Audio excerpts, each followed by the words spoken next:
Greetings to the brightest audience in the country. Welcome and Merry Christmas. It is Christmas Day 2022. I am Bob Enyart, son of the late great Pastor Bob Enyart. Pastor Bob had such a tremendous ministry which impacted the lives of tens of thousands of people for the better. And today I'm so excited to announce we are releasing right here free on YouTube Bob Enyart's documentary, Mount Moriah, Evidence for the Resurrection of Jesus Christ. And we're going to get to that in just a minute, but I want to take a moment to give a little progress update on Bob's ministry. So Bob's ministry is continuing. It is alive and well today, especially over there on kgov.com.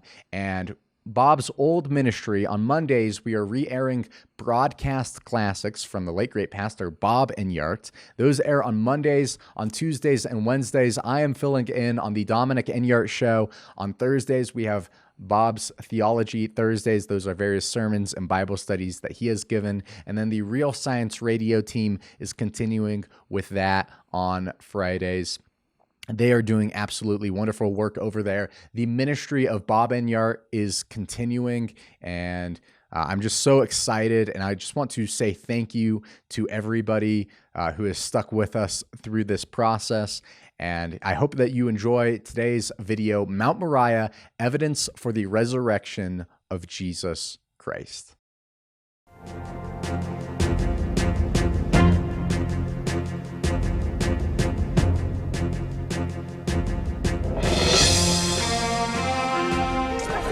Well, on Bob Enyart Live, we normally do not talk about the Bible per se, the doctrine and theology in the Bible. We talk about issues.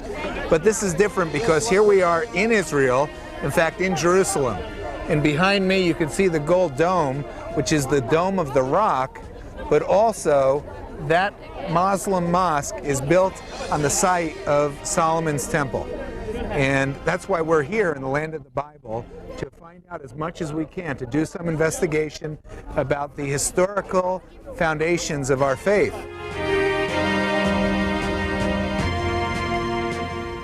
Is there real evidence for the resurrection of Jesus Christ, or did the New Testament writers lie about his resurrection, while non-Christians reject the resurrection?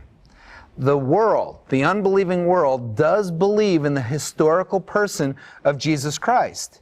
He was born at the time of the census that was ordered by Caesar Augustus, and Christ died during the reign of Tiberius Caesar. Now, even his crucifixion is taken by the world as a matter of historical fact. To begin, we'll look at some just secular authorities. We've got a Webster's dictionary here, an Encyclopedia Britannica. Let's start with Webster's, and under the entry for Pilate, and we've got this so you can see it. Pontius Pilate, a 1st century AD Roman procurator of Judea, Samaria, and Idumea, who condemned Jesus to be crucified. Right, and he was procurator about 26 to 36 AD, approximately. All right, now, so Pontius Pilate was a real person.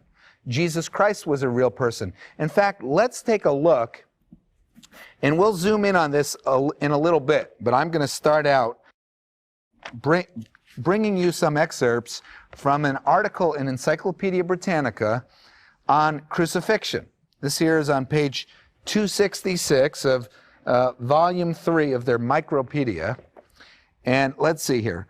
Notice the similarities in this account to the Bible's description of the crucifixion of Jesus Christ. Crucifixion. In the ancient world, the method of capital punishment, particularly among the Persians, Jews, Carthaginians, and Romans. There were various methods of performing crucifixion. Usually, the condemned man, after being whipped, dragged the crossbeam of his cross to the place of punishment where the upright shaft was already fixed. There he was stripped of his clothing and bound fast with outstretched arms to the crossbeam or nailed firmly to it through the wrists. The crossbeam was then raised against the upright shaft and made fast to it about 10 feet above the ground. Next, the feet were tightly bound or nailed to the upright shaft. This is a sad story of crucifixion and one that the Bible records. This is what occurred to Jesus Christ. Over the criminal's head was placed a notice stating his name and crime: Jesus of Nazareth, King of the Jews. Death, apparently by exhaustion or by heart failure, could be hastened by breaking the legs with an iron club. All right, and now what I'd like to, we're told here that crucifixion was thought to be a suitable punishment for political or religious agitators. Right? I like to zoom in a bit here because we find out that, well, Darius, the king of Persia, crucified 3,000 political opponents in Babylon. That was in 519 BC. And we can look at others in ancient times that were crucified, but let's go down to the very last two lines of that quote out of Encyclopedia Britannica. And about AD 32, Pontius Pilate crucified Jesus of Nazareth. So Christ was crucified, we know that. But did the apostles lie about the resurrection? There are two things that they could not have lied about. The apostles, those who wrote the Bible, they could not have lied about the geography of Jerusalem, and they could not have lied about the historical writings in the Old Testament. We'll look at the evidence of history and geography. We'll throw in a little bit of archaeology and compare all that with the written affidavits of investigators and eyewitnesses from the first century. The law of the Jews, recorded by Moses, long time ago, 3,500 years ago, Moses said it was written in stone. You know, if you violated that law, parts of it, you were to be put to death. Well, God, according to Moses, wrote his law in stone. Well, in the New Testament, God wrote in stone again. Only this time it was the account of the resurrection of Jesus Christ. You see, the background of that story, the resurrection, is the history of the nation of Israel. And the resurrection account itself, the fact, was it a fact? That's what we're investigating. Of the resurrection of Jesus Christ was written in stone, only this time that stone is all of Mount Moriah. The very mountain that the city of Jerusalem was built upon. It's exciting stuff. Mount Moriah's story begins in Genesis chapter 22, the story of Abraham being called. In fact, it says right here in this book, and if you look at manuscripts, handwritten manuscripts of this book, the Bible, going back hundreds and even 2,000 years ago, it's virtually identical to the books you buy in the stores today. God said to Abraham in Genesis chapter 22, "Take your son, your only son Isaac, whom you love, and go to the land of Moriah and offer him there. Offer him as a sacrifice. Kill him and offer him to God. Offer him there as a burnt offering on one of the mountains of which I shall tell you." Very important mountain to God. This episode ends with a prophecy that in this mount, in the mount of the Lord, it shall be provided. Well, what shall be provided? Christians say that God provided the sacrifice of his only son, Jesus Christ, since Jesus Christ died on Abraham's Mount Moriah. Did you know that? That's what we're going to explore and show in this video. It's the same hill that the Temple Mount was on, Solomon's temple. David had an experience there, and God pointed out the very spot where the sacrifice should be provided. That was the mountain that Jesus Christ was crucified on. And to this day, a tomb remains in Jerusalem. It's called Jerusalem's Garden Tomb. It's at a place of a skull. And there is overwhelming evidence that shows that that empty tomb is the tomb of Christ's resurrection.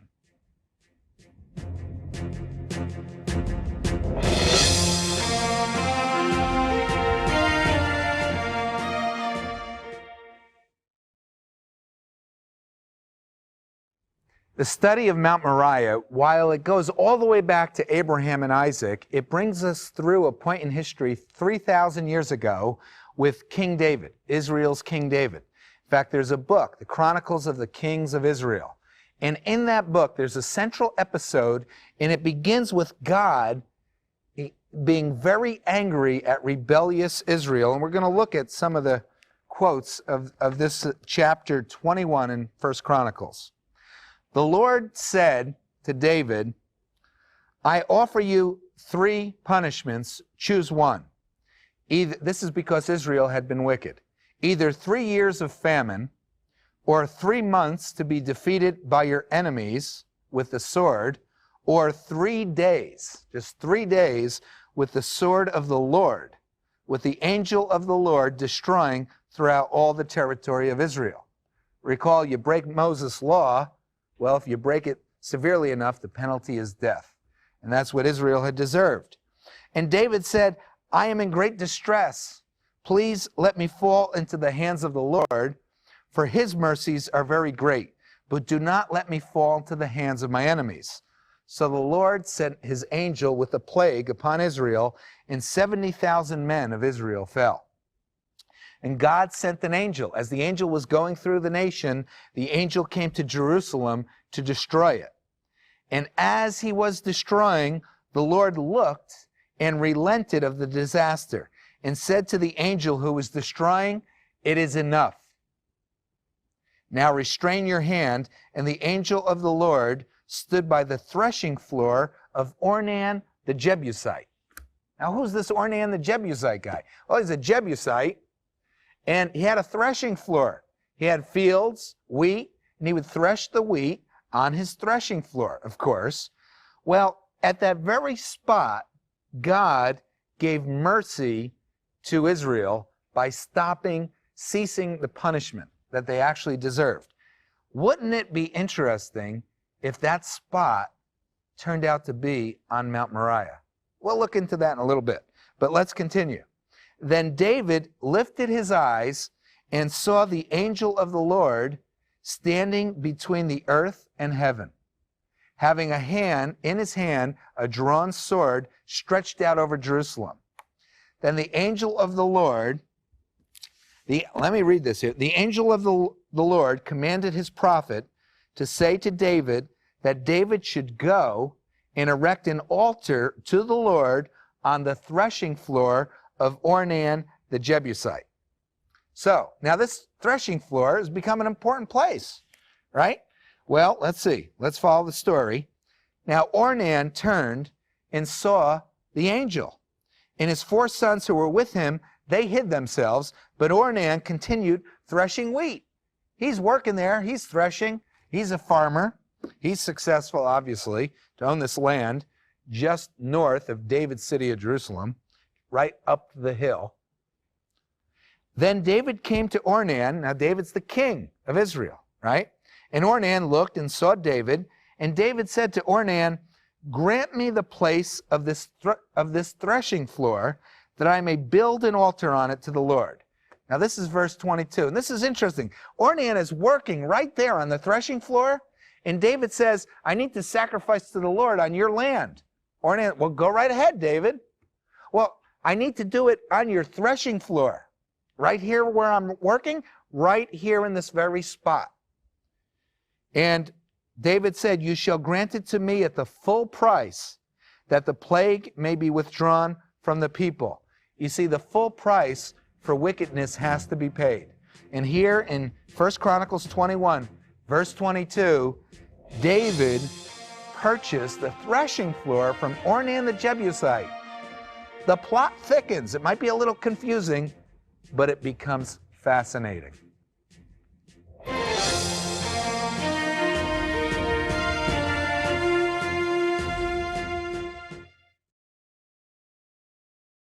Amazingly, according to the historic record, and I call it historic because the Bible was a book written in history. Whether you think it's the inspired word of God or not, it was written many centuries, in fact, millennia ago. According to the historic record, Mount Moriah was the site of Abraham's offering of Isaac, of David's altar that he built on Ornan's threshing floor and of Solomon's temple. Now let's read right now the relevant passage that links at least a couple of those events together. In 2 Chronicles chapter 3, verse 1, a really fascinating passage. Here we go. Now Solomon began to build the house of the Lord at Jerusalem on Mount Moriah. Wow. Where the Lord had appeared to his father David at the place that David had prepared on the threshing floor of Ornan the Jebusite. That Ornan never knew how famous he'd become, but he really had. The Jebusites, by the way, they ruled Jerusalem, that area, and there was a spring there, and that's why the city was located at that spot at the time David became king. And the Jebusites were descended from, the flood, Noah, his son Ham, his son Canaan. So they were one of the Canaanites, basically. Well, this information is historical. It's not theological or spiritual. It's history. It's the history of the world and of the human race. Let's look at the Encyclopedia Britannica again, only this time in their Macropedia, volume 10. I'm going to go to the article on Jerusalem, if I can find it here. Here we go. And we've got a close-up. There's a section here, the ancient origins of Jerusalem. And we've got a close-up. Hopefully you'll be able to read it at home. I'll read it to you. About the year 1000 BC, Jerusalem was captured by David, founder of the joint kingdom of Israel and Judah, and the city became the Jewish capital. His successor, King Solomon, extended the city and built his temple on the threshing floor of Ornan the Jebusite. This foundation determined the sacred character of Jerusalem as a center of monotheism. And that's really what God was doing in the Bible. God wasn't just interested in this particular rock for the sake of the rock, or this site for the...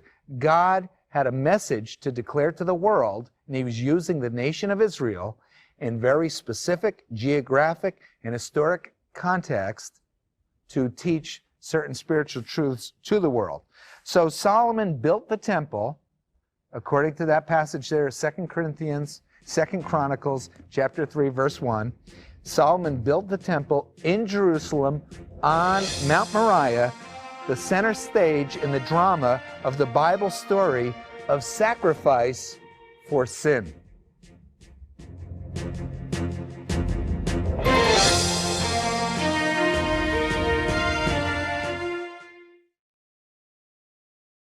Prophecies are not very amazing if they were written after the events they prophesied, right? But if they were written before those events, well, then they demand our respect, especially if they hold up to scrutiny. Well, how about the prophecies of the Old Testament, the Hebrew Scriptures, regarding the life of Jesus Christ, who lived about 2,000 years ago? When were those prophecies written? Were they written before he lived? If so, they present a powerful argument to the truth of the Bible and who Jesus Christ is.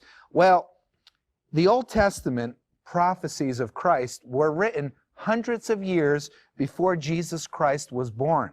How do we know that? Again, we'll turn to secular authorities. H.G. Wells wrote a massive 2-volume history. It's called The Outline of History, and it really is massive. I've been looking at it on and off now for some years, originally published in 1920. And I'm going to turn to page 253 and quote something about the Jews. And in fact, H.G. Wells calls their book the first book of power in the world. The first book to be written that gave real value and strength to the people who read it. Now here we go. Here's some fascinating information. H.G. Wells, by the way, was an enemy of Christianity. He was no friend of Jesus Christ, Christians, or the Jewish religion. Here's what he wrote from a historical perspective.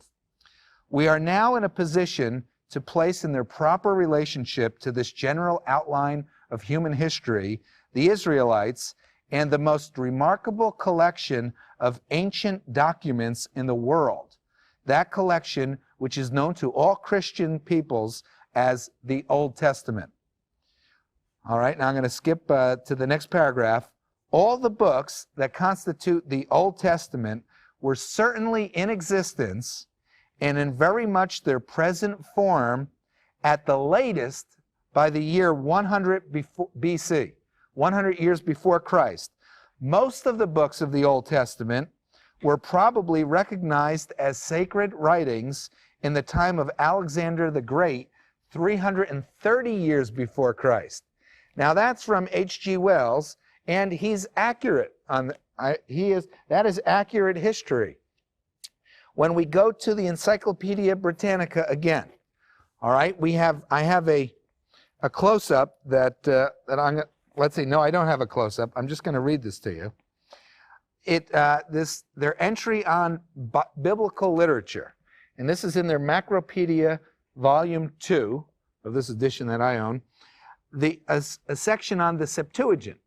Now, the Septuagint is the Greek translation of the Hebrew Bible. The Old Testament was written in Hebrew, a little bit Aramaic, and it was translated into Greek hundreds of years before Jesus Christ was born, so that we know that it was written hundreds of years before, because we already had another version in Greek so that the Greeks could read it. And here on their article on biblical literature, a section on the Septuagint, the story of the Greek translation of the Pentateuch, that's the first 5 books of Moses, the law, that forms a major portion, and it's one of the earliest parts of the Hebrew Old Testament. The story of the Greek translation of the Pentateuch is told in the letter of Aristeas. Now, Aristeas was a Greek official at the Egyptian court of Ptolemy II Philadelphus. He lived 286 to 245 BC. So he lived almost 300 years before Christ. It recounts how the laws of the Jews were translated, this letter, into Greek by Jewish scholars sent from Jerusalem at the request of the king. The Septuagint Pentateuch was probably first translated by a company of scholars in Alexandria, in Egypt, about the middle of the 3rd century before Christ. Neat. Right? So the scholars of the world recognize that the Old Testament was written centuries before, virtually all, if not all of it, centuries before the birth of Jesus Christ. Well, then we have another question to answer. How accurate? That was a long time ago. They didn't have printing presses. We got our copies, handwritten manuscripts. How accurate is our Old Testament today compared to the Old Testament that Jesus would have read 2,000 years ago? Well, the answer to that question, now, atheists and people who despise Christianity and the Bible, they've suggested that it'd probably be nothing like it. There'd be so many mistakes in it. It'd be so different. After all these centuries, it would have changed. You wouldn't even recognize the original. They are wrong. How do we know that? Because up until recently, up until 1947, the oldest manuscripts we had of the Old Testament were about 1,000 years old, handwritten.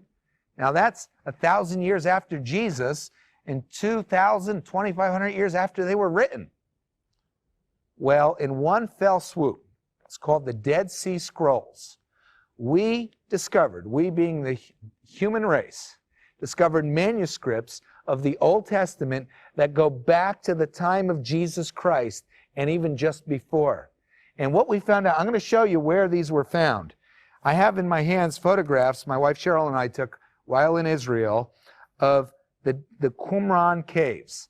And you can see there, that cave is where a shepherd boy actually had a goat got loose and fell into that hole in the top of the cave there.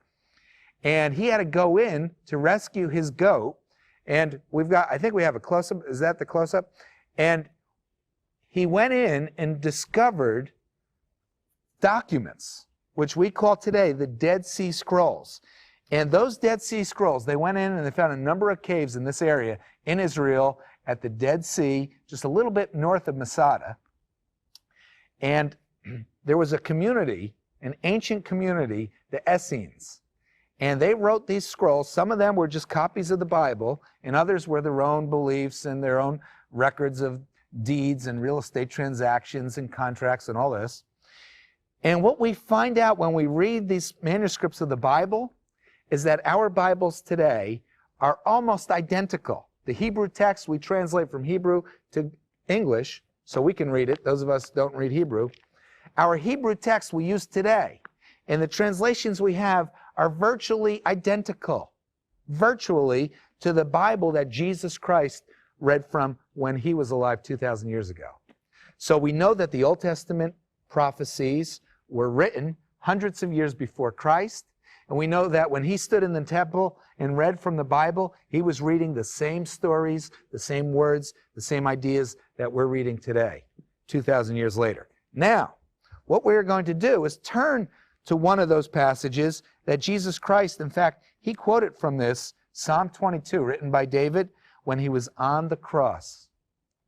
Jesus Christ was on the cross and he cried out, Eli, Eli, lama sabachthani, which being translated is, my God, why have you forsaken me? And that was, people try to understand what Jesus meant by saying that, and it's important that we figure that out, but something else he was doing, that was the first verse of Psalm 22. He was calling people's attention to Psalm 22 when he was on the cross, so that we should look and see, what did David write? And what we're going to read is fascinating. All right, the first verse, my God, why have you forsaken me? Then we're going to go down to verse 7. All those, and notice, when you hear this written 1,000 years before Jesus Christ, notice the similarity. This is a prophecy of what would happen to the Messiah 1,000 years later. All those who see me laugh me to scorn. They say, he trusted in the Lord, let the Lord rescue him. I'm going to go down to verse 14. I am poured out like water, and all my bones are out of joint. My heart is like wax. It has melted within me. My tongue clings to my jaws. They divide my garments among them, and for my clothing they cast lots. And now in verse 16, for dogs have surrounded me. Now, Gentile dogs, right? Wasn't it Pilate that gave the order to have him crucified, and Roman soldiers are the ones who actually killed Jesus Christ?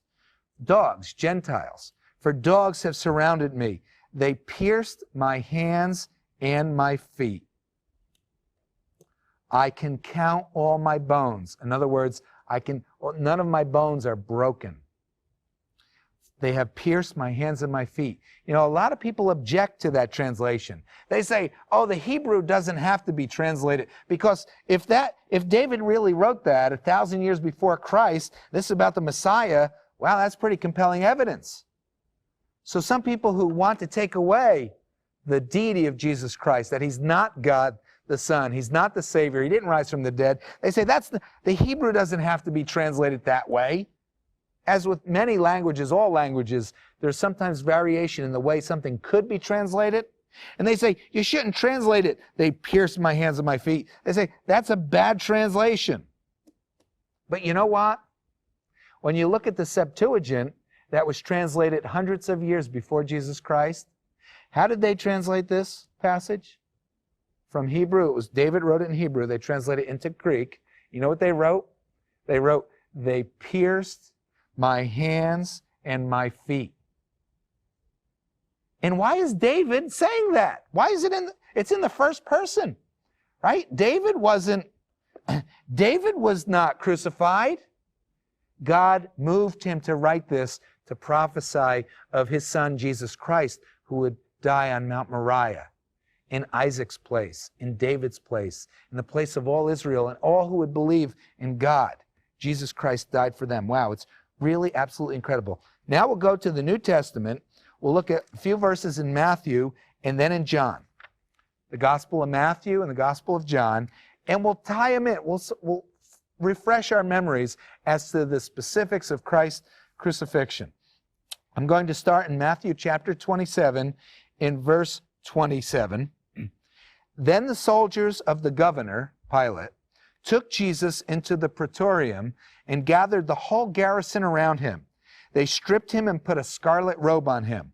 When they had twisted a crown of thorns, they took thorns, they put it on his head, and a reed in his right hand, and they bowed the knee before him, mocking him, saying, "Hail, King of the Jews!" Then they spat on him and took the reed and struck him on the head. Then when they had mocked him, they took the robe off him, put on his own clothes, and led him away to be crucified. All right, now we're going to go to verse 33. And when they had come to a place called Golgotha, that is to say, a place of the skull, in Latin, Calvary, all right, Hebrew, Golgotha, they gave him sour wine mingled with gall to drink. But when he had tasted it, he would not drink. That's because in another gospel we read he cried out, "I thirst." Then they crucified him and divided his garments, casting lots. Verse 37. And they put up over his head the accusation that was written against him, "Jesus of Nazareth, King of the Jews." They did that in 3 languages, Hebrew, Greek, and Latin, so that all the world would know what was happening. Verse 41. Likewise, the chief priests, also mocking with the scribes and elders, said, "He trusted in God. Let the Lord deliver him." Wow. All right, now we're going to go to John. We're going to go over to the Gospel of John. All right, let me make sure over to John, chapter 19. And we're going to look at a few passages here, starting in verse 31. Therefore, because it was the preparation day, see, Jesus died on the same day that the Passover lamb was killed in all of Israel. Why? Because Jesus was our Passover, as the Apostle Paul wrote.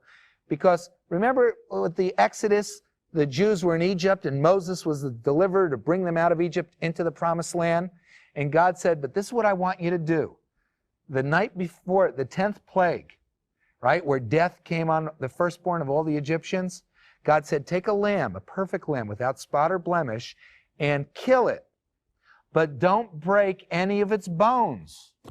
That's in Exodus chapter 12, verse 43 and 46. Why would God care whether any of its bones were broken? And we could go to another psalm that David wrote about the Messiah, Psalm 34, verse 22. And it's another fascinating passage. It doesn't really seem to make sense like some of these other details. He guards all his bones, not one of them is broken. That's in verse 20. In verse 22, the Lord redeems the soul of his servants, and none of those who trust in him shall be condemned. See, God did that thing with the Passover lamb with the Jews and Moses just as a sign of what he was going to do for real later with Jesus Christ. And none of the bone, they killed the Passover lamb. They cooked it. They ate it. Any left over, they burned it. What would it matter if they broke any of the bones? And when Moses wrote that, he didn't know why he was writing that. They didn't know why. They didn't say why. They did it because God wanted them to do it so that 1,500 years later, when Jesus Christ would come, and as Moses wrote and as David prophesied, and when he was on the cross, none of his bones would be broken, so that we would be able to see, oh, that's why God said that 1,500 years ago and 1,000 years ago. Let's read it. So anyway, Jesus died. Remember, you know how the Passover is celebrated right around Easter? That's because Jesus Christ died on the day that Israel killed the Passover lamb. Not by accident, by design from God.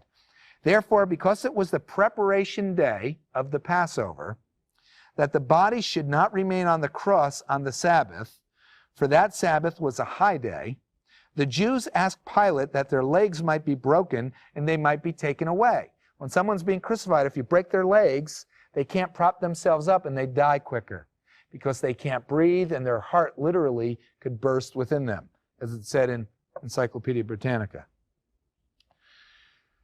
Then the soldiers came and broke the legs. Remember there was two criminals crucified with Jesus Christ? The soldiers came, Roman soldiers, and broke the legs of the first and of the other who was crucified with Jesus. But when they came to Jesus and saw that he was already dead, they did not break his legs.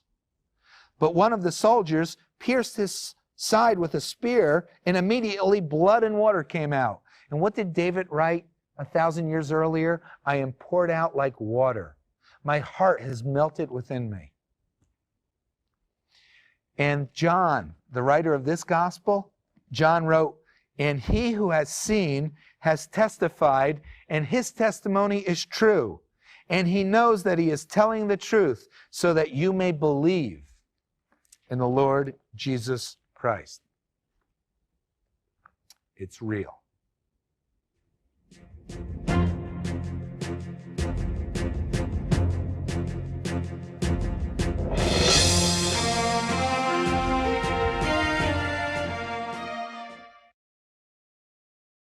Bible history is reliable, providing enough details for the historian and the archaeologist to confirm it. Let's go to Micah, a Hebrew prophet, Micah chapter 5, verse 2. This is what he wrote about the Messiah. And this is where the Messiah would be born, where he'd come from. But you, Bethlehem Ephratah, though you are little among the thousands of Judah, yet out of you shall come forth to me the one to be ruler in Israel, whose goings forth have been from old, from everlasting. Verse 4, he shall be great to the ends of the earth, and this one shall be peace.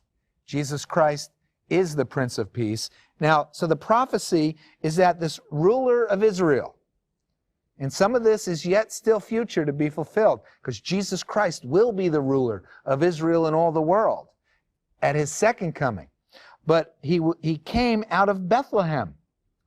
Now let's see, how could people know back then where a man was born?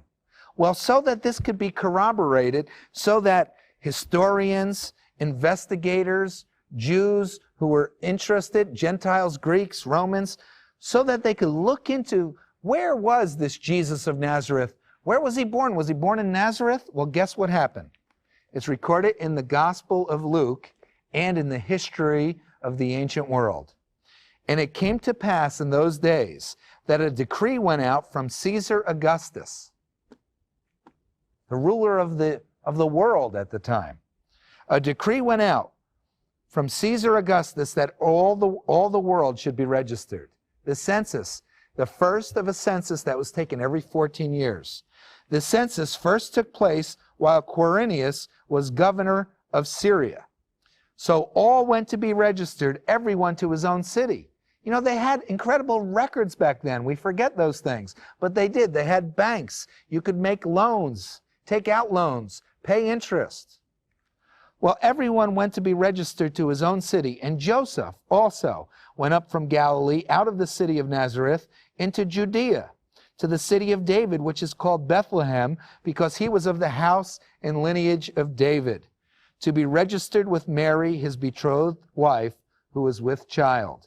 So it was that while they were there, the days were completed for her to be delivered. Why did the Romans have everyone take such detailed information about where they were born, what their city was, who they married, who were their children? For tax purposes. There was a head tax. Everyone had to pay the tax collector, who Matthew was, in fact, the tax collector for the Romans. All right, so anyone interested back then for many years could find out with absolute certitude that Jesus Christ was born in Bethlehem. Going to Bethlehem, knowing his age, knowing the time of his birth and where he'd be, because that's where Joseph had to be at that very time. And the New Testament is filled with historical references. I'll read you a verse out of Luke chapter 3, the next chapter, verse 1. Now in the 15th year of the reign of Tiberius Caesar, Pontius Pilate, and now earlier it was when Jesus was born, now this was when he was about to die. He was born in his early years were under Augustus. And then I believe when Jesus was about 14 years old or so, Tiberius Caesar started to rule. Now in the 15th year of the reign of Tiberius Caesar, Pontius Pilate, being governor of Judea, Herod being tetrarch of Galilee, his brother Philip, tetrarch of Iturea in the region of Trachonitis, and Lysanias, tetrarch of Abilene, Annas and Caiaphas being high priests, the word of God came to John the Baptist, and he went and preached into the region around Jordan. You see how many historical references in that passage? So that people that want to inquire, could these things be true? When did they happen? Where did they happen? They have exact reference points to go and determine. Is this book filled with silliness and foolishness, or is it accurate and reliable? All right, now we're going to go. We started there in Micah chapter 5. Now we're going to go to the prophet Isaiah. And this is absolutely fascinating because in Isaiah 53, we find out about the Messiah, Israel's Messiah. Again, remember, these were all written hundreds of years before Christ was born, translated into Greek 200-300 years before Christ was born. Well, now we go to Isaiah, and we're going to look at chapter 53, incredible prophecies about Christ. But first, one verse out of Isaiah chapter 7, verse 14. Then the Lord himself will give you a sign. Behold, the virgin shall conceive and bear a son, and his name will be Emmanuel. That means God is with us. Jesus Christ is the Son of God. Now, you know what a lot of people who don't like Jesus Christ, and that he's God, and that he rose from the dead, you know what they say about this verse? They don't like the tie-in to Jesus being born of a virgin, that story in the New Testament. So they say, oh, this is mistranslated. It's mistranslated because the word for virgin here, the Hebrew word, also could mean a young maiden. And they say this should be translated young maiden. Of course, when this verse is quoted in the New Testament in the Greek, it is specifically virgin in the Greek, very specifically. It can't be maiden there. But you know what? When they say this should be translated maiden, they're wrong. You could tell if you don't even know Hebrew just by reading the verse. Behold, the Lord himself will show you a sign. A virgin shall conceive and bear a son. Well, what kind of sign would it be if a young woman conceived and bore a son? That's not a sign, right? If she's married, it's pretty normal. A young woman, young maid, she's married. If she's not married, then it's not a sign, it's a sin. That happened all the time too. So the only way this verse makes sense is if God is saying, behold, a virgin shall conceive and bear a son. And you know, when this story came out, Mary was pregnant and she wasn't even married yet. That was incredibly embarrassing to her and Joseph, who was a righteous man. Joseph was in turmoil. They didn't know what to do about it. They didn't construct these events, make these stories up. It was beyond them. It's the truth recorded centuries before Christ and then fulfilled with Jesus Christ. So then we're going to go over to Isaiah chapter 53. And he's writing about a suffering servant. Who's he talking about? Well, in chapter 52, he says, my servant shall be, and God is speaking, my servant shall be exalted and lifted up. His appearance was marred more than any man, and his form was marred. Well, what does he mean? His appearance. Remember those crowns of thorns? And they hit Christ over the head with that reed? And the nails that were driven through his hands and his feet? And the sword he was pierced with? Wow. And here's what Isaiah wrote about the suffering servant, the Messiah. He is despised and rejected by men. He was wounded for our sins. He was bruised for our iniquity. The chastisement, the punishment for our peace was upon him. Peace, shalom. He was cut off. That's killed in Hebrew, karat. He was killed. He was cut off from the land of the living. For the sins of my people, he was stricken. And they made his grave with the wicked. They killed him with the criminals, but with the rich at his death. Joseph of Arimathea's tomb he was buried in. Yet it pleased the Lord to bruise him, to injure Jesus Christ. He has put him to grief when you make his soul an offering for sin. See, we should all die and go to hell because we've shook our fist at God. We hate it. We're mad. We want to do things our own way, not God's way. And because of that, we should live without God forever. That's our just punishment. But Jesus was punished for us, so that if we believe in him, we don't have to go to that punishment without God forever in hell. Jesus Christ died and took our punishment. My righteous servant, Isaiah wrote, shall justify many. He shall bear their iniquities. He poured out his soul unto death. He was numbered with the criminals. And he bore the sins of many, and he made intercession for the transgressors. And chapter 54, and your Redeemer is the Holy One of Israel. He is called the God of the whole earth. Jesus Christ is God. And we all, and I, worship him as God and my Creator. So that's in the book of Isaiah, such an exciting and incredible prophecy, hundreds of years before Jesus Christ was born. And then the final prophecy we'll look at in the Old Testament, and there are hundreds of them that we could look at. But the final one is in Daniel chapter 9, a most incredible prophecy.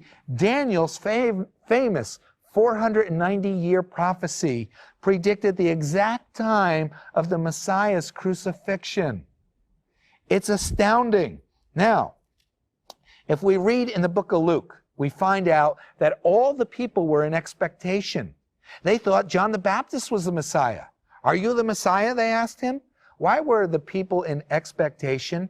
Because Daniel's prophecy went right to the days of Christ, 490 years to when the Messiah, Daniel said, would be killed, would be cut off.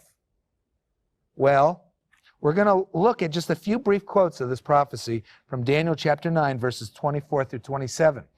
But to do that, to understand it, you have to know this. It's a 490-year prophecy. But it doesn't say 490 years in the text. It calls it 70 weeks. In the Hebrews, that was an idiom, a figure of speech. They did that a lot. A week could mean 7 days or 7 years. For example, in Genesis chapter 29, verse 27, remember when Jacob wanted to marry Rachel?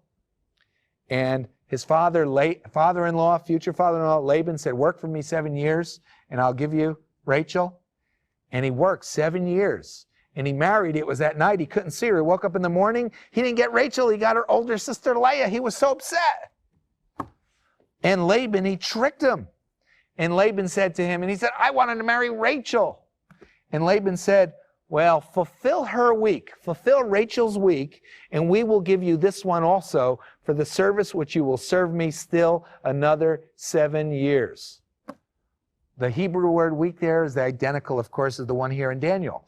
A week is 7 years or 7 days. Well, Daniel had a prophecy. 70 weeks or 70 times 7, 490 years are determined. 490 years are determined to make reconciliation for sin. And when does this 490-year period start? Well, it says when it starts in verse 25, from the going forth of the command to restore and rebuild Jerusalem until the Messiah, there shall be 483 years. And after that time, there will be a 7-year tribulation period, the Great Tribulation, that'll fulfill the whole 490 years. Well, the Babylonians had carried into exile Daniel and his fellow Israelis from Israel into Babylon, all right? And Daniel was a government official during the reign of Nebuchadnezzar, who ruled, I have it here, from 604 to 562 BC. And he was also an official during the reign of Cyrus, who ruled 539 to 529 BC. And in Daniel's old age, he ruled part of the time under Darius I, who began reigning in 522 BC. Now, Daniel's prophecy then was written at least 500 years before Jesus Christ was born. But when did the 490-year period begin? Because it tells us that from the going forth of the command to restore and rebuild Jerusalem until the Messiah, there'd be 483 years. Well, guess what? A command to rebuild Jerusalem was issued by King Artaxerxes. King Artaxerxes, you could read about this in the book of Nehemiah, chapter 2. We won't do it now, but verse 1 and verses 5 through 8 was issued in the month of Nisan, the very month Jesus Christ died, the month of the Passover. In the 20th year of King Artaxerxes, that was the year 454 BC. And if you want the phenomenal history behind all this, date it even from secular sources, go to a book called The Coming Prince by by Sir Robert Anderson. Phenomenal, phenomenal book. Anyway, these 483 years ended in the very year that Jesus Christ was crucified.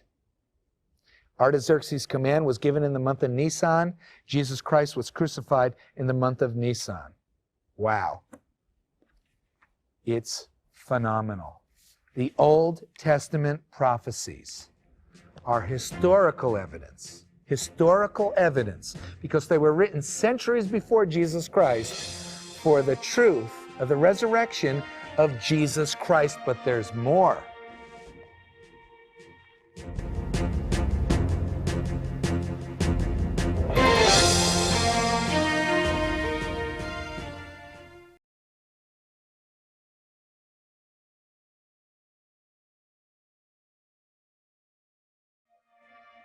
Mount Moriah, the geographic and historical information for the evidence for the resurrection of Jesus Christ.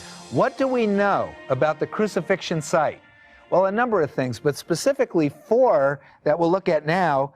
Jesus Christ was crucified at the place of the skull. It's called Golgotha, or Calvary.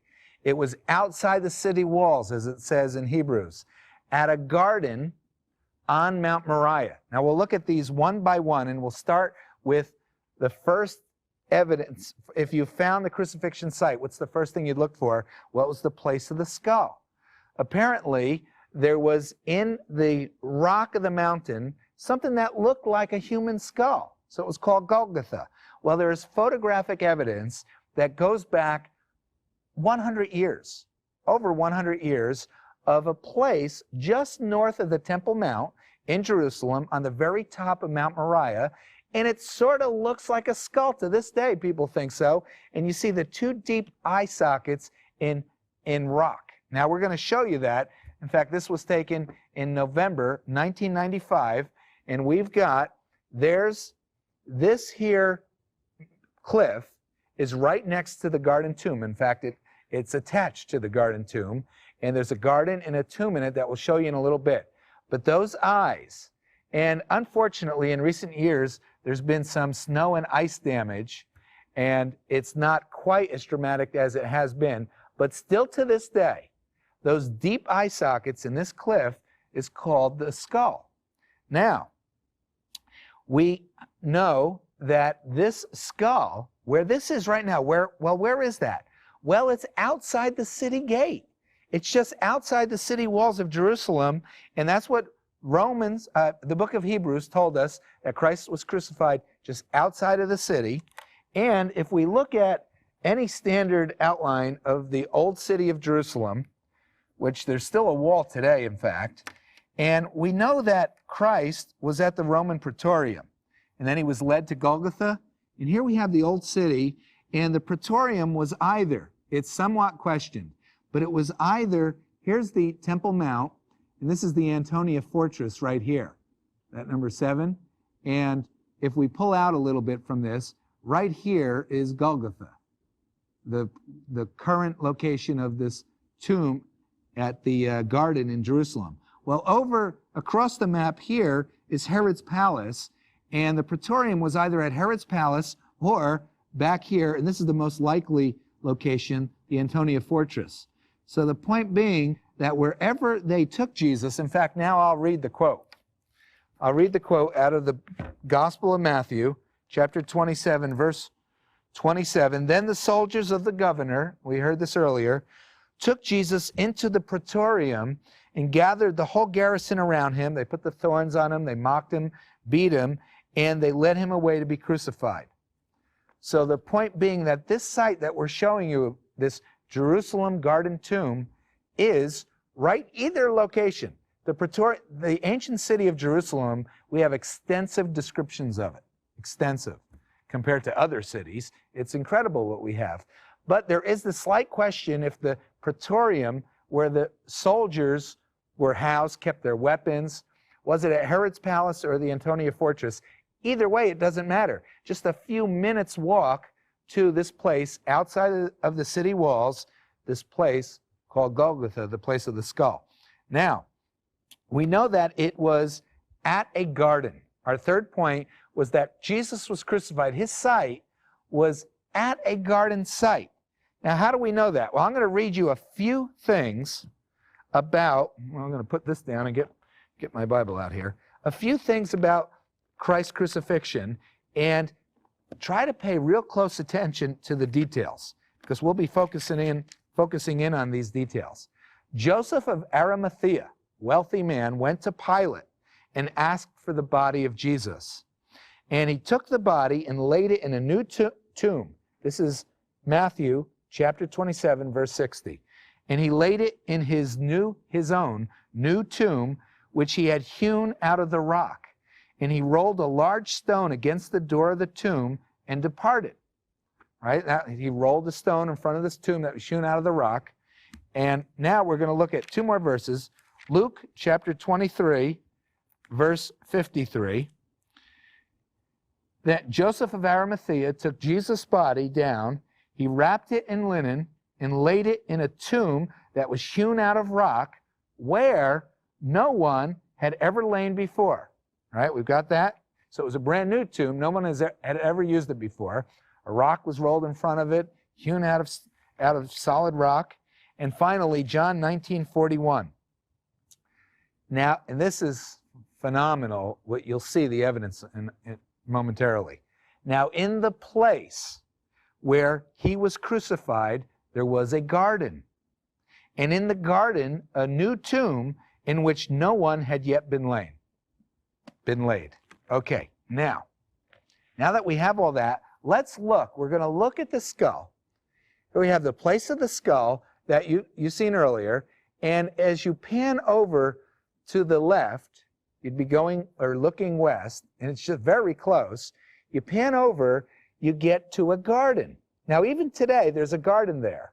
And as you can see with some of these sites, now, we don't have a lot of the foliage, but it's a large garden around this tomb in Jerusalem. And there are tall trees. Now, that garden is right there. Now, how did we know that that was a garden? Well, we'll show you that in just a little bit, because we can prove today that that area in that tomb was a garden 2,000 years ago. How could you do that? We'll do it. But the fourth point for the crucifixion site, on Mount Moriah. Jesus Christ was crucified on Mount Moriah. Now, how do we know that? Well, we know that, biblically speaking, because way back with Abraham, God brought Abraham to offer up his only son, quote, his only son, on Mount Moriah, and said, in this mount the Lord shall provide. And then God brought David to the very mount and said, this mount is where the sacrifices must be offered, so that God will forgive his people. And Solomon built the temple on Mount Moriah. So it makes sense that Jesus Christ would be crucified on Mount Moriah. Well, we have postcards that you can go to Jerusalem today and buy postcards or maps of the city, modern maps and ancient maps. And you'll see that the eastern part of the city, the northeastern part of the city, still to this day is called Moriah, because it's built, of course, on Mount Moriah. In fact, any geologist of the area or archaeologist will tell you, speaking historically, geographically, this is Mount Moriah. Now, I'm going to show you a close-up of actually a contour map of the city of Jerusalem. And it's rather fascinating. I'm going to lean over here so I can point this out to you once we get in on this. All right, now here's the city. And this contour map shows us ridges and valleys. Here's the Temple Mount. See the Temple Mount where Herod built this up flat, and in the middle is the temple. All right, now this here is the Kidron Valley, called the Valley of Life. Down here is the Hinnom Valley, or the down here, the Hinnom Valley, the Valley of Death, Gehenna, hell. And in the middle is the Tyropoean Valley, which is the Valley of Decision between life and death. And the Tyropoean Valley comes right up along the Temple Mount. It's a little hard to see here, but that was actually a rather steep hill. And the Temple Mount was built. Mount Zion is right down here, Mount Zion, and here is Mount Moriah. Now it's all built up today, and it's real hard to tell, but right up here on the top, let's see, let me get this right. Okay. All right, I'm sorry, I got to take 1 second to orient myself. Right here, this exact spot is the Jerusalem Garden Tomb. And it is, when you look at this, on the top of Mount Moriah, which is incredibly exciting. When you go there, and you could actually take your maps and look at the terrain and see that you walk up Mount Moriah, and that is the peak, the northern peak of Mount Moriah. Now, so we have one other thing I'd like to show you, just to try to nail this down, and it's something that going to Israel and Jerusalem to investigate was really an exciting thing for us to do. But here's a map of the city, and if you notice along here, well, here is Herod's Temple Mount. And as you go north along the Temple Mount, the wall is not as high, because to keep it level as they're going up the hill, they didn't need to build the wall as high.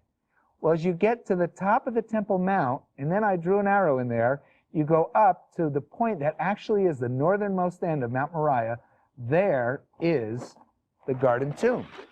Now that Garden Tomb, and you can verify this for yourself as we did going there, is the northernmost point and the highest point, basically the pinnacle of Mount Moriah. And so the crucifixion site, where would Jesus Christ be crucified? Well, we know that he would be crucified at the place of the skull. That would be outside the city gate, near the Praetorium, by the way, at a garden on Mount Moriah.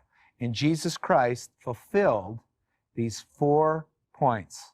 At least this site that we have today fulfills these 4 points for the location.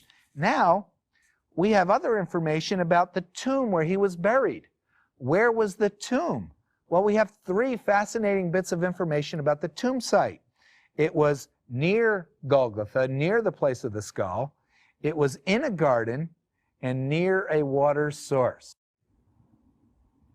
Now, taking these in order, the first point is that the tomb site where Christ was buried, that site was near Golgotha, the place of the skull. And I'm going to read this verse for you again from John chapter 19, verse 41. Now, in the place where he was crucified, there was a garden, and in the garden a new tomb in which no one had yet been laid. So we know that the place where he was crucified was right adjacent, right next. In the place where he was crucified, there was a garden, and in the garden there was a tomb. So that tells us a lot about the juxtaposition of all this. And you saw the skull, and as we pan to the left, maybe 30 yards or so, there's a garden.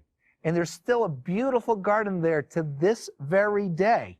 But how about 2,000 years ago? Well, we're going to show you now how we know there was a thriving garden there 2,000 years ago. There is, on that location, still today, buried for centuries with rubble, dirt, garbage, but excavated just in the last 100 years, is a wine press. And here we'll show you a picture of this rather large wine press. The size, the shape, the style of the construction of it fits perfectly into the time of Jesus Christ. And Jerusalem was a thriving center, cultural center. That wine press is today in this small garden area that's next to the skull, and the tomb in the garden. It's all right there. Now, to have a garden in Israel today or 2,000 years ago, you would need a water source. You need it because, well, they just don't get enough rain for just rainfall to take care of your garden. So it neither needs to be near a spring or a cistern. It has to be a pretty large cistern. Well, guess what's right under the small garden, the garden tomb in Jerusalem? A cistern. Now, this is an actual photograph taken just not too many years ago of the cistern. When you go to the garden tomb and you walk through the garden, you're walking over this cistern. It's 65 feet wide, long, 40 feet wide. You can see those people on that ladder. It's huge. In fact, it holds over 200,000 gallons, and it is the largest cistern in northern Jerusalem. Now, a cistern like that, in that wine press, they didn't have gardens back in Jerusalem really just for show. Maybe Herod might in his palace grounds, but people didn't do that. Gardens were working gardens. They were places where you grew olives or you grew grapes and you turned them into olive oil or wine. So the wine press in the cistern there, we know 2,000 years ago there was a garden. And in the place where he was crucified, at the skull, there was a garden. And in the garden, there was a tomb. What do we know about the tomb? Well, we know a lot, but we'll look at right now just 6 points. Here's what we know. The tomb was hewn from rock. It wasn't a cave, but it was hewn out of solid rock. It was owned by a wealthy man, sealed with a large rolled stone. The tomb was large enough for 5 or more. There was an entryway, an entry room, a place to the right, and a body site, and that the tomb was never before used. So starting with the first point, what type of tomb was Jesus Christ buried in? Well, it was not a natural cave, and it wasn't built with bricks like a mausoleum would be.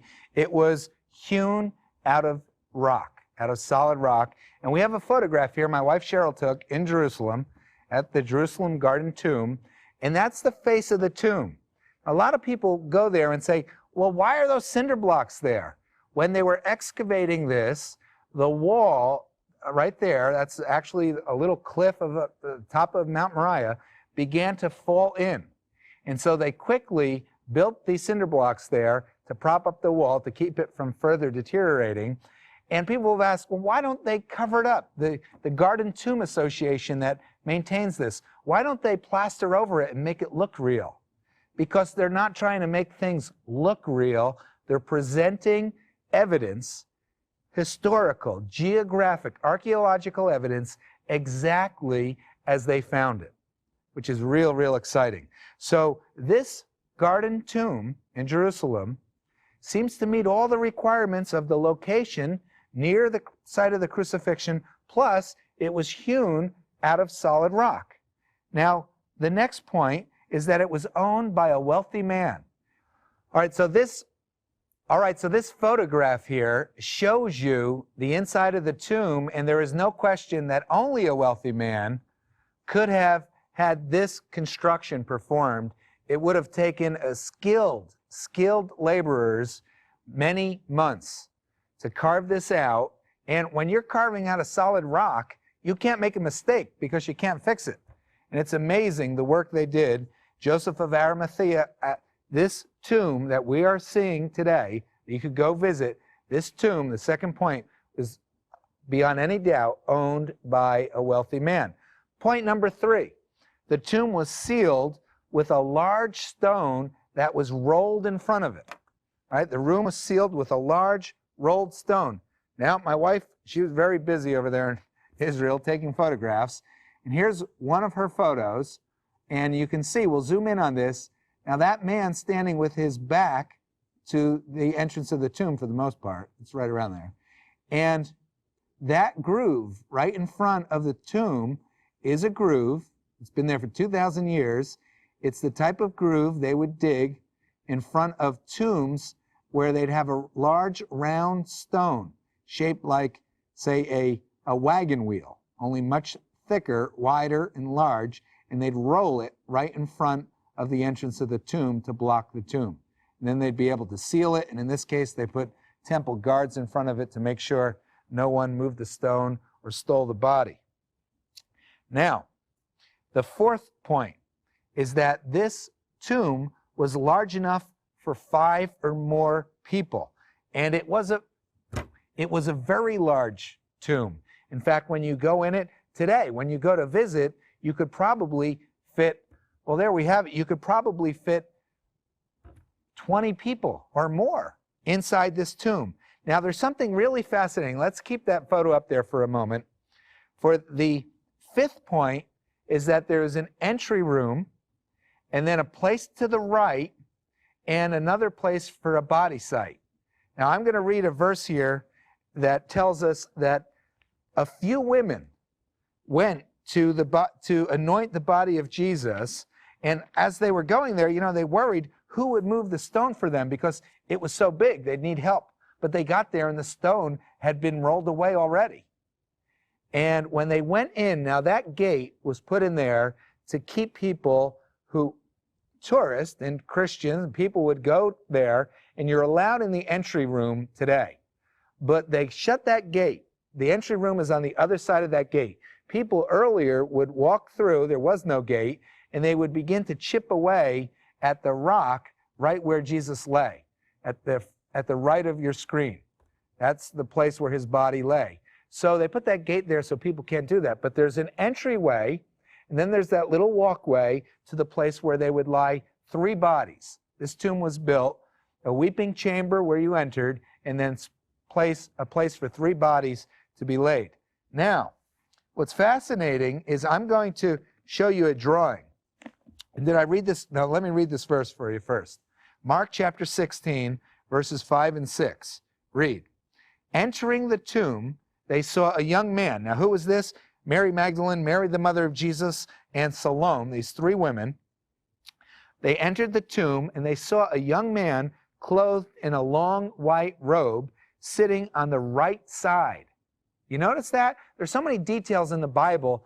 Normally, you read it, you don't pay attention to all the little details. But the more you investigate, they become fascinating. Because these 3 women entered the tomb and saw a young man, an angel, if you read all the passages together, clothed in a long white robe, sitting on the right side, and they were alarmed. They entered, they saw him, they were shocked, but he said to them, "Do not be alarmed. You seek Jesus of Nazareth, who was crucified. He is risen. He is not here. See the place where they laid him?" All right, now, I've got here just some little drawings I did, not very fancy. I'm not much of an artist. But these drawings show, you know, a potential shape of a tomb. Now here, imagine this is a rock wall, and this was dug in to the rock wall. And 3 women are coming in to enter, and just like a little cave that you might find actually out in nature somewhere. They go to enter, and it's not possible that there can be someone to the right, sitting to the right, and they see him, and then he has to point to where an empty body would lay. It doesn't work. It just doesn't work in a cave or a tomb that might be shaped like that. So we have another possibility here, and this is a tomb where, let's say this is a wall, and this was hewn in, and the entrance is all the way on the right. The entrance is on the right. So 3 women come in through the entrance. This doesn't work either, because if there's somebody sitting in there pointing to a body, it's not possible. He couldn't be on their right. He'd have to either be straight ahead of them or off to their left. So here is a diagram of a tomb that meets the description of basically the blocking of the characters in the gospel narratives. 3 women enter the tomb all together, and of course, they're in the weeping chamber, and they're startled by a young man sitting on their right. They're startled. And he says to them, "Don't be alarmed." See, they saw him first before they saw the place where Jesus lay. Because they could have seen the empty grave clothes, But no, they saw him first. They were startled. And he said, "Do not be alarmed. You seek Jesus of Nazareth, who was crucified. He is risen. See the place where they laid him." And he points just beyond him, because they saw him first. And he points, here's the place where they lay him. And they see the grave clothes. And they were all laid out there, but they were wrapped. They were laid wrapped, as though they weren't unwrapped, but the body within Jesus Christ was raised from the dead by the power of God, and the grave clothes just dropped. They're wrapped as though they had been when they laid him in the tomb. Wow. There is so much that points to the authenticity, not only of the tomb and this Jerusalem garden tomb, but of the resurrection of Jesus Christ himself. Also, what else do we know about this tomb? This is powerful. Brace yourselves. It's a tomb that was never before used. Now, we have some footage we took in November 1995 inside this tomb, and I'm going to show this to you. And we start out, here's a door that was put on the inside of the tomb, and there's the cinder blocks. And there's the tomb, the part you can't get to. And notice in there, notice there are 3 places for 3 bodies to be laid. And this one, which is the farthest to the left, as you enter, and you turn to the right to look, then on your left is the one where Jesus Christ was laid. Now, how do we know that? Well, first of all, you could see how it's cut. The workmen cut and finished this body location. The ledge there where you see where his feet would be, and on the other side, maybe we'll be able to see it later, maybe not, his head. All right, that location for that body is completely finished. Now what we're going to do, we're going to roll a little bit more footage. We're going to go to the right. And the fascinating thing, now that's what we were just looking at, the site where Jesus Christ's body was laid. Now as you pan over, and that's how high the tomb is, you pan over to the right, and there's room for a second and a third body, but if we could freeze it there, they are not completed.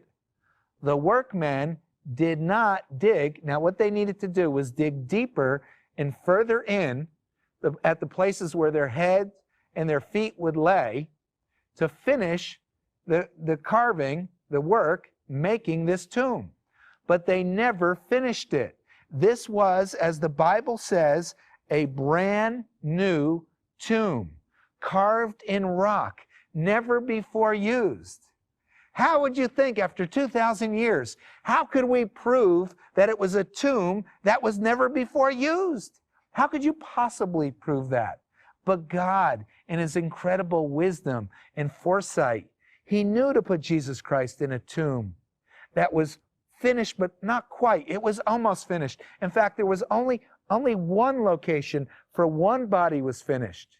Because with the wealth of Joseph of Arimathea and his garden and his cisterns, he had a lot of money, right?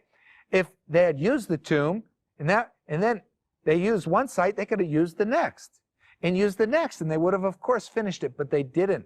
They didn't have time to finish it before it was used for Jesus Christ. You know, millions of people from around the world have visited the Garden Tomb in Jerusalem. Millions of people have gone there and seen with their own eyes the evidence remaining today of God's message of the resurrection of Jesus Christ written in stone. There's another location in Jerusalem, and many Christians have thought that was the place where Jesus died in the tomb. It's called the Church of the Holy Sepulchre. And it's a sad story, really. Constantine, the Roman emperor, the emperor who became a Christian, and he mandated that the whole Christian empire, everybody had to become Christians, basically. And it obviously wasn't real conversions, but that's what happened. And his mother went to Israel as an archaeologist. And she went to discover all these holy sites. And every site she looked for, she found. It was a miracle. I'm being sarcastic. She didn't find all the sites she said she found. She went to this place, and you go look, the sepulcher, it doesn't work. She said she even found the 3 crosses. This is 400 years later. She didn't find the 3 crosses. It's a sad thing. And you know, the Church of the Holy Sepulchre, it's not on Mount Moriah. It is on the other side of the Tyropoeon Valley, just on the other side of the Temple Mount, not on the hill that the temple was built, not on Mount Moriah. The evidence is overwhelming that Jesus Christ was brought by God his Father to Mount Moriah in Jerusalem to be crucified on the cross and to be raised from the dead.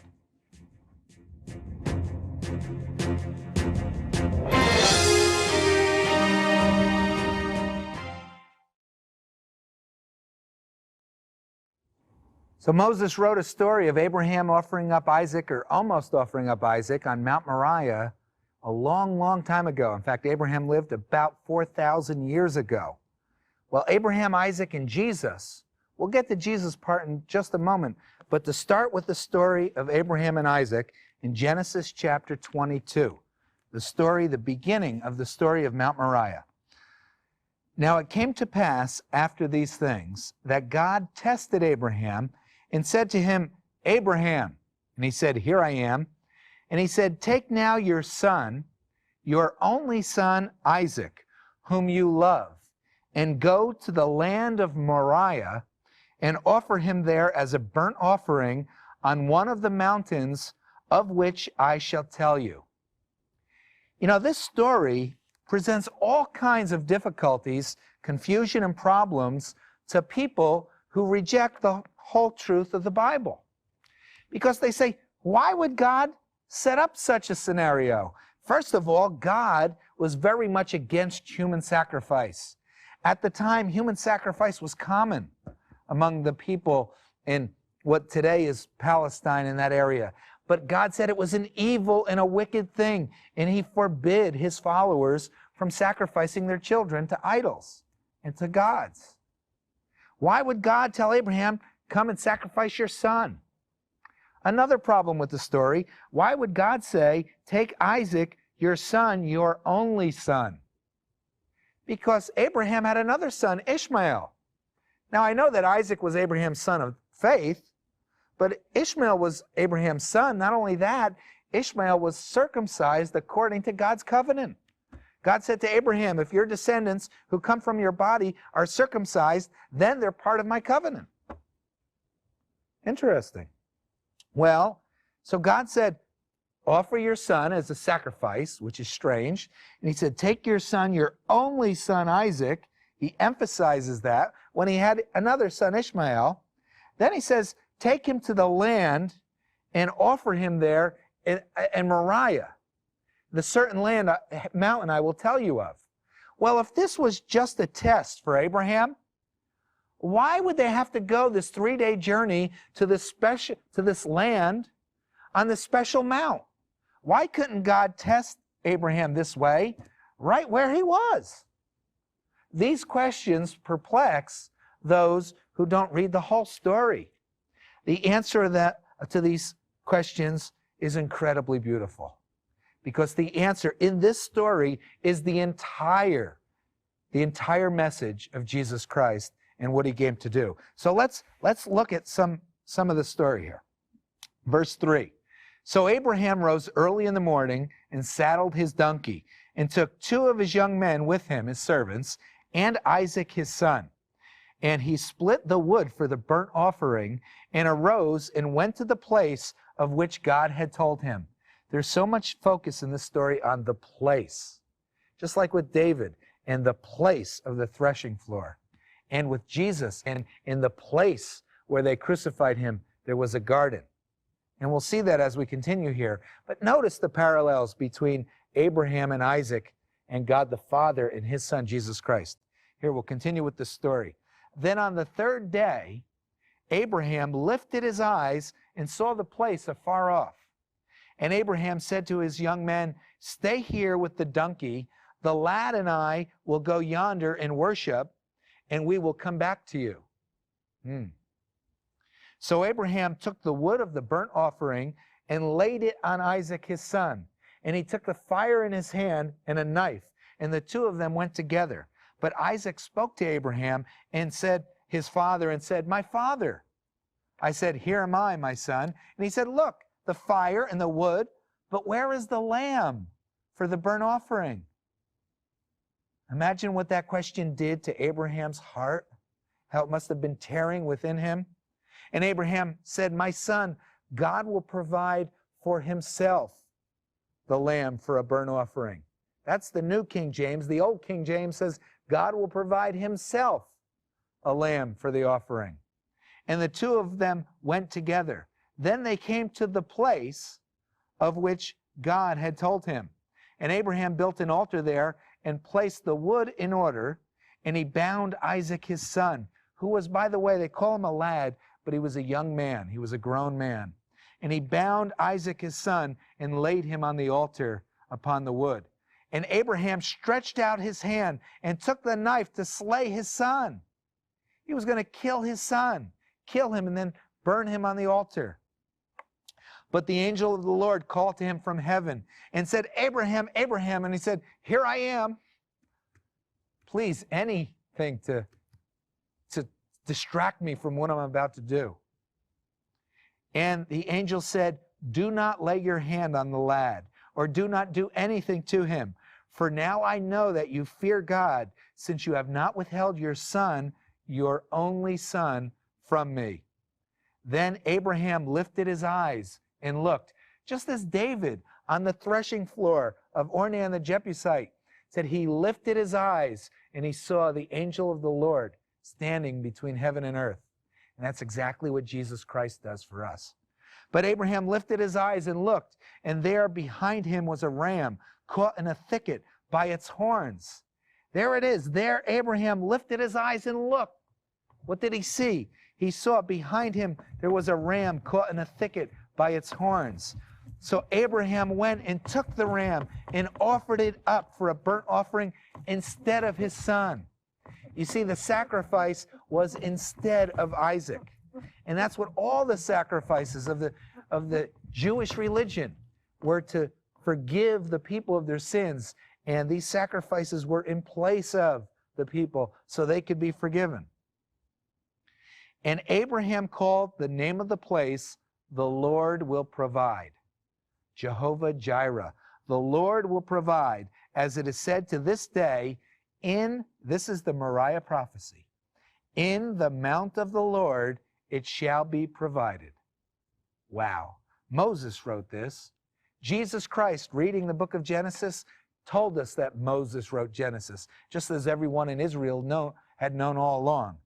Moses wrote what Abraham said, in the mount of the Lord it shall be provided. Wow. Now, we're going to consider this all a little more carefully.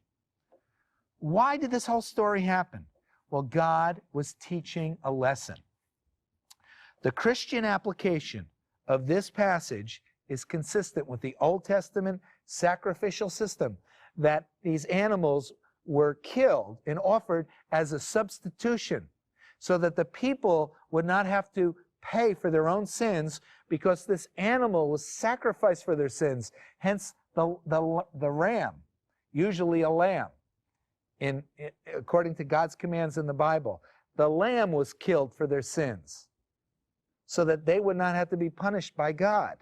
Now, in the New Testament, we have the same thing, because that's why Jesus Christ came. And he lived. He was perfect, without spot or blemish, without sin. And he died as the substitution for us so we don't have to die. But Isaac here in the story, Abraham, the father, offers up Isaac, his only son. Isaac is a symbol of Jesus Christ. He's a type of Christ. Isaac's birth was miraculous. Abraham and Sarah, they were beyond their years. She was not able to have a child. She had gone through her change of life. She had stopped ovulating, right?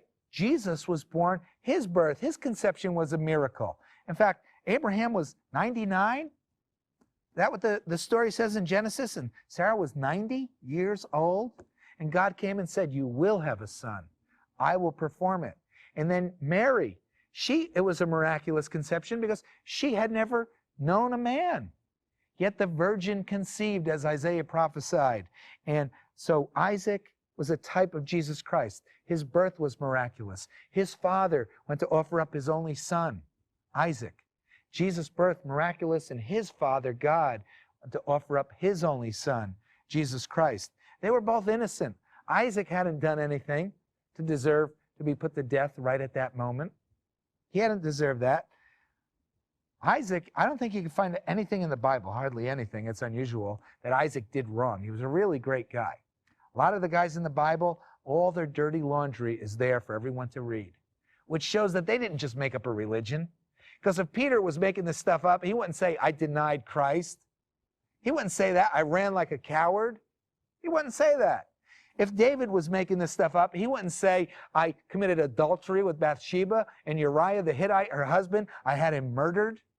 But we know this book isn't just men who wanted to make themselves famous and start a religion, because then they'd put just all the good things about them in the book.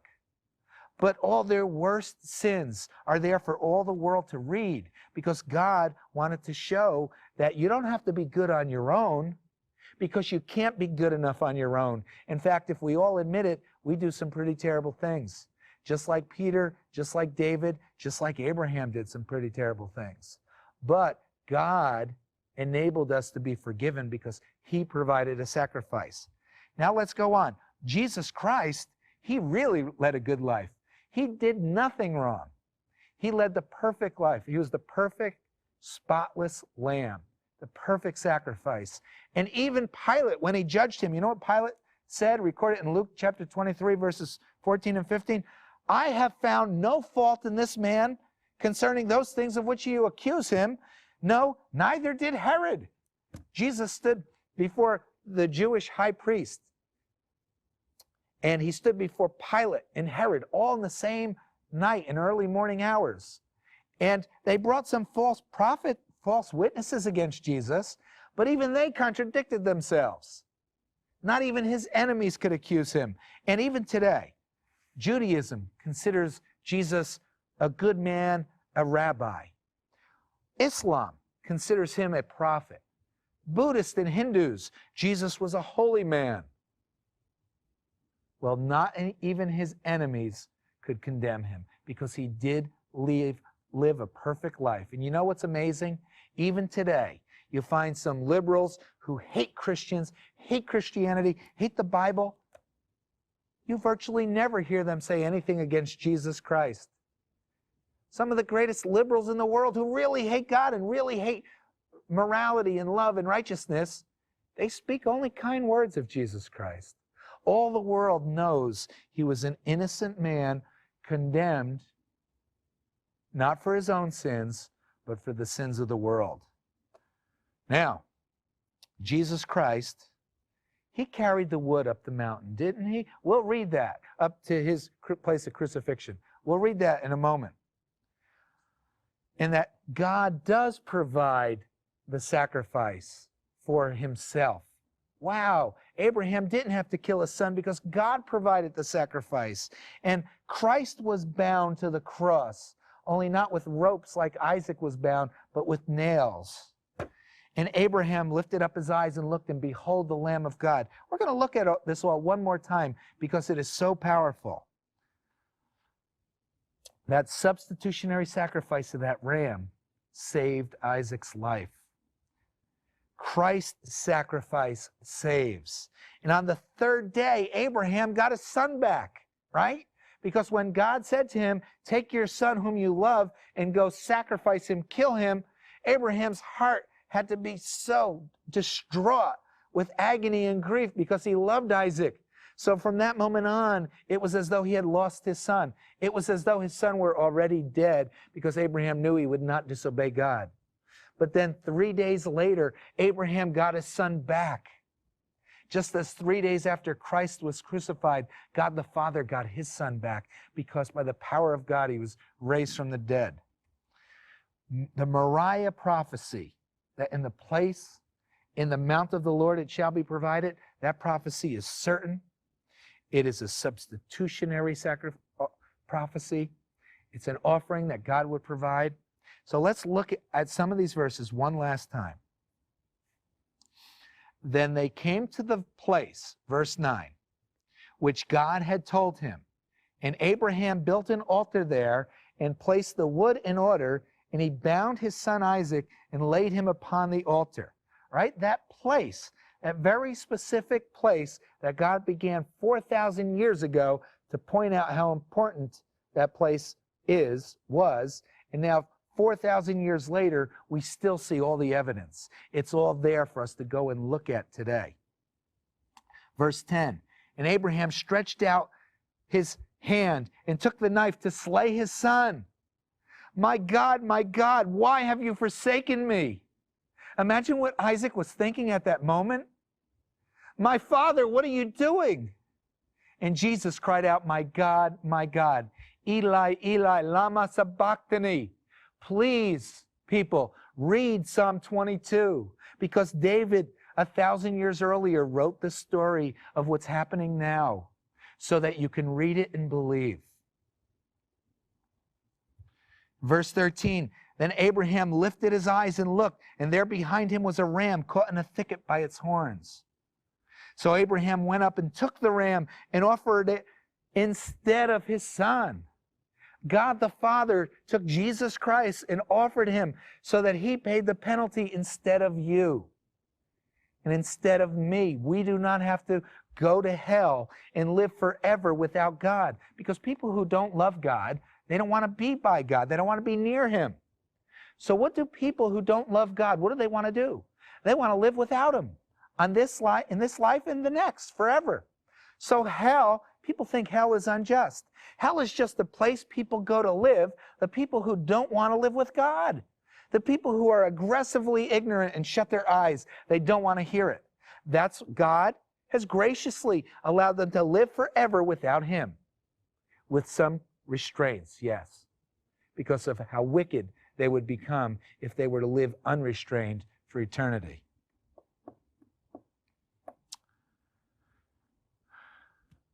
So the ram was caught in the thicket. The ram, the substitutionary sacrifice, was caught. His head, is that right? His head was caught in the thicket. His horns, we saw that earlier briefly. Well, there was another lamb that was sacrificed whose head was in a thicket. But that sacrifice was Jesus Christ. And his head was caught in the thicket, the thorns, the crown of thorns made by men. And they took that thicket, and just as the ram was caught in the thicket, Christ's head was in the thicket of the thorns. And it was laid on him, and he was crucified with those thorns around his head, so that everyone would remember Psalm 22 and Mount Moriah and Abraham offering up Isaac in the substitutionary sacrifice with his head caught in the thorns in the thicket. It's all there. All we need to do is say, thank you, God, I believe you. Now we go to verse 14.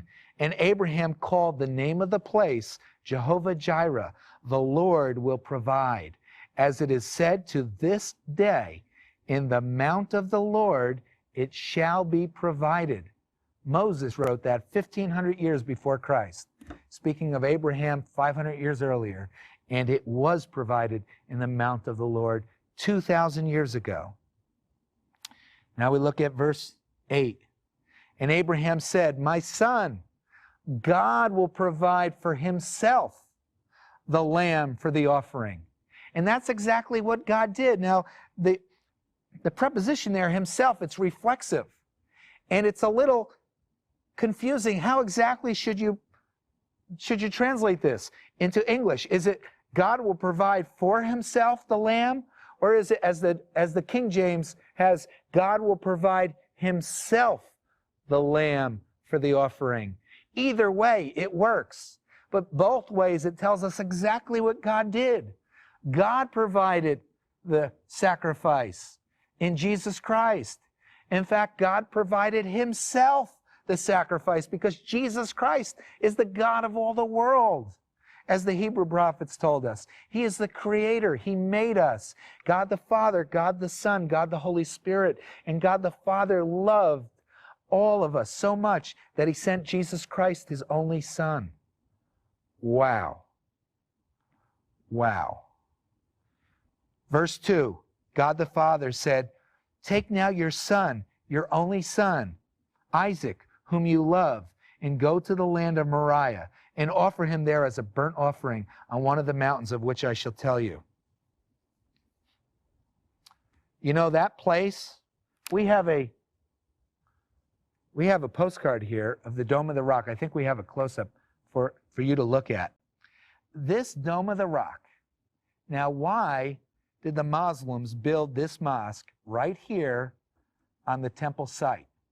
Well, the reason is there's an inscription that goes back many hundreds of years. In fact, it's original to the construction of this mosque. And the inscription states that this is the place, according to the Islamic religion and Muhammad, this is the very place where Abraham offered up Isaac at Jerusalem on the Temple Mount, right where Solomon's temple once stood, right where a temple will likely stand again. The Dome of the Rock, the Dome of the Rock, that mosque, figures prominently in Islam. All the world knows that Abraham offered up Isaac on this spot, and that David built an altar on Ornan the Jebusite's threshing floor, and Solomon built a temple there, and God said, on this place it will be provided. And today we date, the history of the world is dated before and after Jesus Christ. There is no excuse for anyone to not turn and humbly submit themselves and kneel and bow at the feet of Jesus Christ. Now, Jerusalem, the city of Jerusalem, was destroyed by Titus in AD 70, and it laid in ruins until AD 35, when Emperor Hadrian rebuilt it as a pagan city. The name of the city, Jerusalem, you know, what does that name mean? Well, it comes from shalom, peace, right? The city of peace, shalom. But do you know there's another spelling for shalom in Hebrew and used in the Bible? Shalom is common. There's another one not as common. It's shalem. And you know what shalem means? It means specifically a peace offering, a sacrifice you offer to God so that there be peace between man and God. Well, there is another spelling for Jerusalem in the Bible, and that spelling is Jerusalem. It's amazing. Jerusalem is not only the city of peace, but it's the city of the peace offering. Wow. You know, the first mention of Jerusalem in the Old Testament is Joshua, chapter 10, the 6th book in the Bible, verse 1. It involves war. And the word does seem to mean a duel in Hebrew. There's the allusion of a duel, and that is an allusion to its two main hills in Jerusalem. You have the battle between, there's the Kidron Valley and the Hinnom Valley. And Hinnom is where we get our Gehenna, death, hell. And there's a battle between the valleys of life and death. And Christ paid the price of redemption for us so that we can go over to the valley of life. He paid the full price. Remember, David said, I'm going to pay the full price for this threshing floor, this Mount Moriah. Remember, Caiaphas, the high priest, said, he didn't know what he was saying. He said, it is better that one should die than that the whole nation perish. God the Father took his Son, his only begotten Son, Jesus, whom he loves, and he brought him to Jerusalem and offered him there as an offering on Mount Moriah. John 3:16, right? The verse we all grew up knowing. Then on the third day, his Son rose from the dead, and his fellowship with the Father was restored. But rather than believe the greatest story ever told, what do people do? They rather accept a lie. Rather than the most important and most well-documented event of all of history, the masses readily accept a lie. What kind of lie? Well, the guard said we were asleep and his disciples came and stole the body. We all know that's a lie, because if it were true, they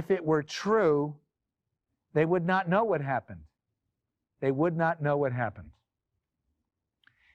How could they know the disciples stole the body if they were asleep? It's a lie on the face of it. But yet today, 2,000 years later, millions of people believe that lie. And where they were proclaiming the resurrection, the apostles, that was a short walk from the tomb. They could have just gone to the tomb, the Romans or the Jewish leaders, and said, here's your Messiah, here's his dead body, and threw it at their feet. But they couldn't, because Jesus Christ really rose from the dead. And the apostles, they were scared to death. They ran and hid like cowards. After the women told them he rose, they didn't believe him. In Mark chapter 16, Jesus rebuked them because they didn't believe. But then later the Holy Spirit came on them and they got power from God and boldness, and they changed the world. The Bible books we've quoted from were written over a period of 1,500 years. Moses, David, who wrote Psalm 22, Isaiah, Daniel, Micah, Matthew, Mark, Luke, and John. These men lived centuries apart. For Abraham, Isaac was as good as dead until 3 days later, the substitutionary sacrifice. For King David, Israel was as good as dead until 3 days later, the substitutionary sacrifice on the threshing floor of Ornan the Jebusite. And as Jesus prophesied, just as Jonah was in the belly of the whale for 3 days, so too would he lie in the grave for 3 days and would rise as the substitutionary sacrifice for man. Wow. It's real exciting, folks, the story that God put in the Bible. John 19, verse 17, and he, Jesus, bearing his cross, went to the place of the skull, which in Hebrew is called Golgotha. He bearing his cross. He carried his cross. So Abraham, Genesis 22, verse 6, Abraham took the wood of the burnt offering and laid it on Isaac his son, and Isaac carried the wood for the offering up Mount Moriah. And Jesus carried the cross on his back up Mount Moriah. Do you see how perfect it is? How perfect? Jesus said, let this cup pass, Father, if it's possible. And Abraham didn't want to do this. If there's any way, it didn't have to happen, but it did have to happen. But not to Isaac, thank God, but to God's own son, Jesus Christ. In the mount of the Lord it shall be provided. And what did Jesus say? On the very top of Mount Moriah, on the cross, he cried out, it is finished. It was provided. The Lamb who takes away the sins of the world on Mount Moriah.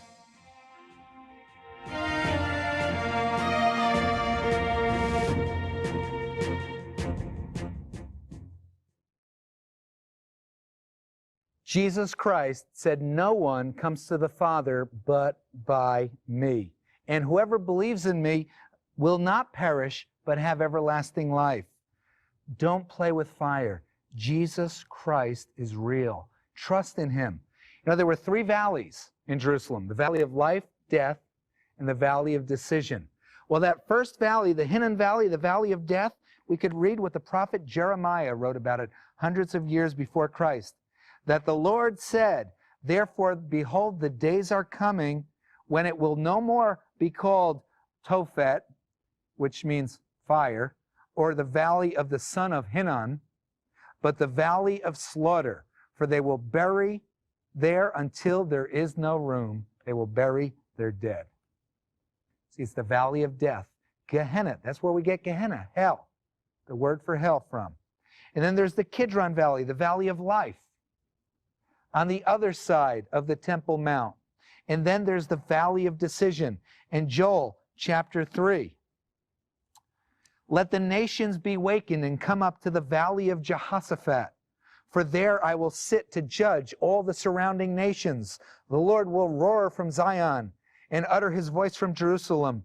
Multitudes, multitudes in the valley of decision, for the day of the Lord is near in the valley of decision.